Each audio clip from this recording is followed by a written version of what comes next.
Hello all you beautiful people out there, what is going on? This is your friend Brady coming at you fast with another Beast Build video, and now we are going to be talking about Rampage, Rampaggio, his Italian name that I gave him. Alright, nobody take that. We're going to be talking about Rampage. This deck is awesome. I love this deck. I've been kicking ass with this deck. Just tanky and damagey. It's a good mix of both. It's not as tanky as my Sevarog deck. It's not as damagey as my let's say Kalari deck, obviously, but it's a really good mix of both, and I love this deck. It's amazing. All right, and I apologize if you guys want to see some gameplay, but I want to crank out these decks first because I know a lot of people really care more about this than watching somebody else play. Let's be honest. So we're gonna talk about the decks. So we got Rampage going in headstrong and boulder strong.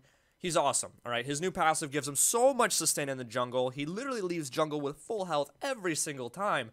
So we're going to start off with putting 1 point into agility. And we're going to get Demolitionist, deal 12 bonus damage to non-hero units and structures. This does include jungle minions. So you're going to clear jungle camps way quicker. Honestly, the wave clear is so quick on Rampage because his E, his passive, also has an active component that gives him 5% of his health as damage for 5 seconds. So that's really awesome. You deal like 80 per swipe right at the very beginning. So helps you clear stuff very quickly for those nice rotations and backs. And then you're going to be slotting into Vitality. You're going to have Living Guardian as your next card. This is really nice. And you can have Exoskeleton for hero block, reduce damage taken by enemy heroes by 8. So really nice 3 cards right there for the starters. Okay, then you have Flame of Zechen, or Zechen. I still don't know how this, I think it's Zechen, just because it's CH, you know, basic laws of English. But this card is amazing. Get it as soon as possible. Just start using it on every minion. Like, every time you get the cooldown off of it, it's 45 seconds. Use it on your green. Build that up, and save it until the prime take, until the first prime take. I wouldn't recommend keeping it the whole entire game, unless you really need to steal Prime or really feel like you want to just steal Prime all game. But it helps you secure Prime. It can deal about 3,000 damage once you get to Prime, which is really good for securing it before anybody else does.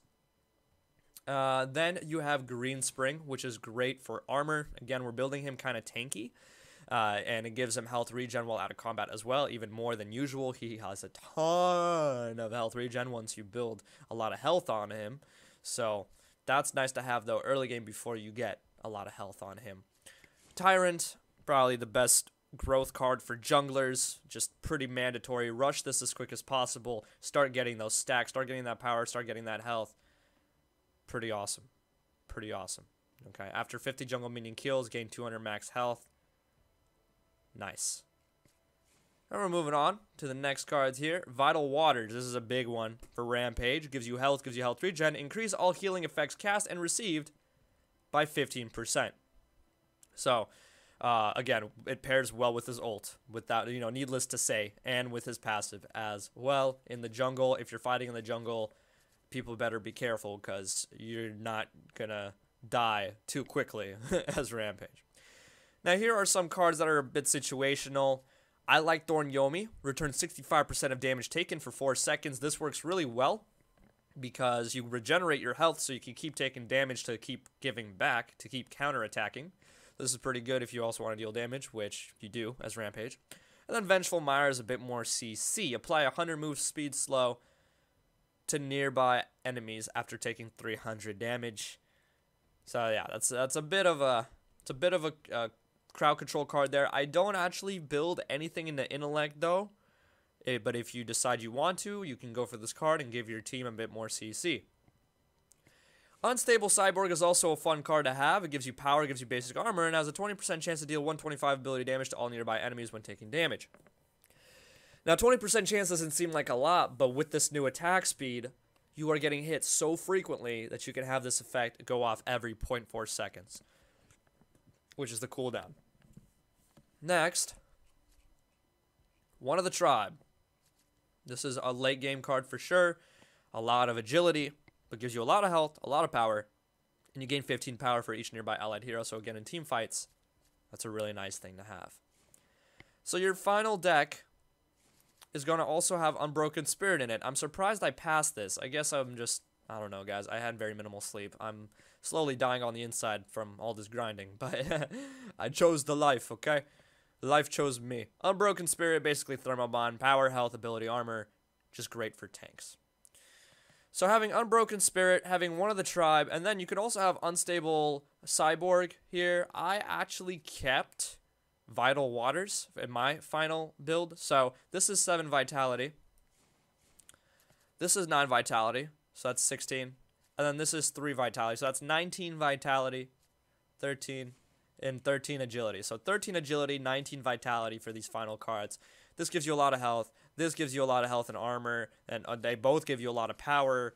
And then Vital Waters is good for health and health regen, and then you have a bunch of armor from having so much in agility, right? You get basic armor when you get agility, so that's where your basic armor comes from, and there you guys have it. So we go on to the next, and here are the gems, and we're going to start with the Jungle Assassin gem because Rampage has plenty of sustain, so this lets him clear camps very, very, very quickly. Then we have Vitality because we're building a bit tankier into Rampage. If you build Rampage more damage, you're just going to get melted because carries and assassins deal so much damage. So you need to build tanky. Jungle Lifesteal, just because, like, you know, it really helps. Like, his health regen is actually insane, though. It really is. So you can switch that out for quick exit. I just always like having those 2 jungle cards just because it makes the start so beautiful. Damage reduction, reduce basic damage taken by 10%. Damage return, return 10% of basic damage taken. So, that's fun. Ferocity, gain up to 40 attack speed based on your missing health. Which is fantastic because Rampage gets that health regeneration back so you can have this perfect loop of yourself being in that low-ish health, but having enough health regen to sustain still, and just having a ton of attack speed now because of it. And then Armor Aura. Nearby enemy units have basic armor reduced by 12. Nearby allies have basic armor increased by 12. This is good to have because most of Rampage's damage is from basic attack, so this helps you deal a bit more damage. And, of course, it makes you a protective sentry, pretty much, a moving protective sentry for your team in team fights, which is really, really crucial. You got to be helping out the team. And that's about it. That's the Rampage deck, so pretty tanky. Early game, we got some damagey cards here. Living Guardian and Demolitionist are just really great early game cards. And then you have these tanky cards for later on into the game. Thank you guys so much for tuning into this video. If you did enjoy, drop a like, comment, subscribe, all that good stuff. And as always, make sure you'll have a wonderful day.